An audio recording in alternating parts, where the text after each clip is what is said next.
India versus England మూడో T20 match లో మన టీమిండియా విధ్వంసాన్ని చూడాలని ఎంతో ఆశగా ఎదురుచూశారు. కానీ అభిమానుల ఆశలను ఆవిరి చేస్తూ టీమిండియాకు దారుణమైన షాక్ తగిలింది. ఇదివరకే ఐర్లాండ్ గడ్డపై క్లీన్ స్వీప్ తో పరువు పోగొట్టుకున్న అయ్యర్ సేన ఇప్పుడు ఇంగ్లాండ్ సిరీస్ లో కూడా వరుసగా రెండో మ్యాచ్ ఓడిపోయి సిరీస్ గెలిచే అవకాశాన్ని పూర్తిగా సమాధి చేసుకుంది. ఇక ఇప్పుడు సిరీస్ ను సమం చేయడం మాత్రమే మన ఆటగాళ్ల చేతిలో ఉంది. ఇక ఈ మ్యాచ్ విషయానికి వస్తే టాస్ గెలిచిన భారత్ ముందుగా బౌలింగ్ ఎంచుకుంది. తొలి ఓవర్లలోనే హర్షదీప్ సింగ్ వరుస డాట్ బాల్స్ తో మెయిడిన్ ఓవర్ చేసి ఇంగ్లాండ్ ఓపెనర్లను ఉక్కిరి బిక్కిరి చేశాడు. కానీ ఆ తర్వాత ఫిల్సాట్ హాఫ్ సెంచరీతో చెలరేగగా జోస్ బట్లర్ కూడా ప్రమాదకరంగా మారాడు. సరిగ్గా అప్పుడే బౌలింగ్ కు వచ్చిన యువ కెరటం ప్రిన్స్ యాదవ్ తన తొలి బంతికే అద్భుతమైన యార్కర్ తో బట్లర్ ను క్లీన్ బౌల్ చేశాడు. ఆ తర్వాత హ్యారీ బ్రూక్ ను కూడా పెవిలియన్ పంపి మ్యాచ్ ను భారత్ వైపు తిప్పే ప్రయత్నం చేశాడు. దీనికి తోడు 12వ ఓవర్లో హర్షిత్ రాణా వరుసగా 2 వికెట్లు తీసి ఇంగ్లాండ్ నడ్డి విడిచినట్టే కనిపించింది. కానీ ఆ తర్వాత వరుణ్ చక్రవర్తి, అక్షర్ పటేల్ ధారాళంగా పరుగులు సమర్పించుకోవడంతో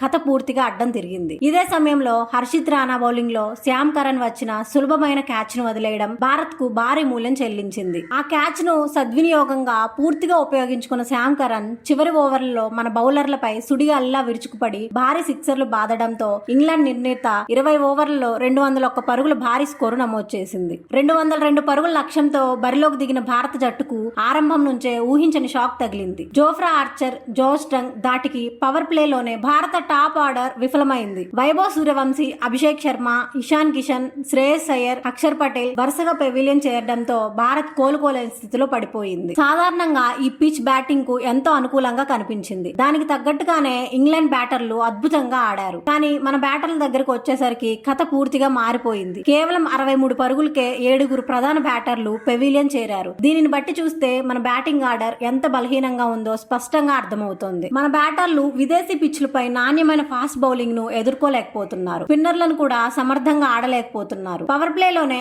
ఆర్చర్, టాంగ్ బౌలింగ్ లో వికెట్లు సమర్పించుకున్న మన బ్యాటర్లు ఆ తర్వాత Will Jacks, Adil Rashid spin ముందు కూడా చేతులెత్తేశారు. ఐపీఎల్ లో బాహుబలిలా కనిపించిన స్టార్ బ్యాటర్లు ఐర్లాండ్ మరియు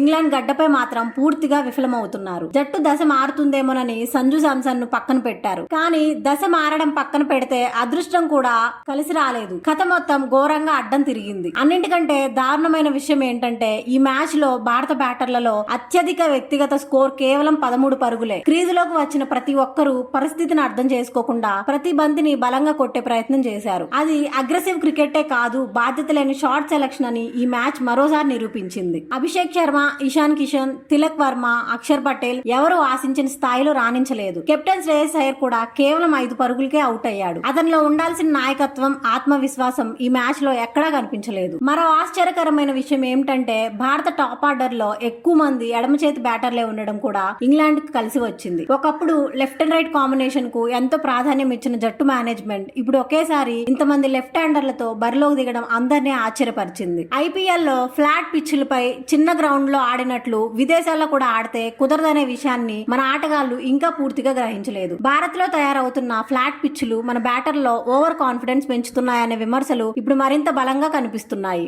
భారీ లక్ష్యాన్ని ఛేదించే క్రమంలో భారత్ కనీస పోరాట పటిమ కూడా చూపించలేకపోయింది. 12వ ఓవర్లో వరుణ్ చక్రవర్తి కేవలం 5 పరుగులకే క్లీన్ బౌల్డ్ కావడంతో భారత ఇన్నింగ్స్ 11.4 ఓవర్లలోనే 76 పరుగులకు ముగిసింది. దీంతో అంతర్జాతీయ టీ20 చరిత్రలో పవర్ ప్లేలోనే తొలి 5 వికెట్లు కోల్పోయిన తొలి భారత జట్టుగా అవాంఛనీయ రికార్డు నమోదు చేసింది. 2016లో 76 పరుగులకు ఆల్అౌట్ అయిన భారత్ మళ్లీ 10 ఏళ్ల తర్వాత అదే స్కోరు వద్ద కుప్పకూలి మరోసారి పరువు పోగొట్టుకుంది. చివరికి 125 పరుగుల భారీ తేడాతో ఓడిపోయింది. శ్రేయస్ అయ్యర్ కెప్టెన్సీలో ఇది వరుసగా 4వ ఓటమి. కెప్టెన్ గా తొలి 5 టీ20ల్లో 4 పరాజయాలు ఎదుర్కొన్న నాయకుడిగా కూడా చెత్త రికార్డును తన పేరిట నమోదు చేసుకున్నాడు. మొత్తానికి బ్యాటింగ్, బౌలింగ్, ఫీల్డింగ్ 3 విభాగాల్లోనూ ఇంగ్లాండ్ పూర్తి ఆధిపత్యం ప్రదర్శించి అద్భుత విజయాన్ని నమోదు చేయగా టీమిండియా మాత్రం అన్ని విభాగాల్లో విఫలమై అభిమానులను తీవ్ర నిరాశకు గురిచేసింది. ఈ వీడియో మీకు నచ్చినట్లయితే లైక్ చేయండి, షేర్ చేయండి. ఇలాంటి క్రికెట్ అప్డేట్స్ కోసం మా ఛానల్ సబ్స్క్రైబ్ చేయడం మర్చిపోకండి.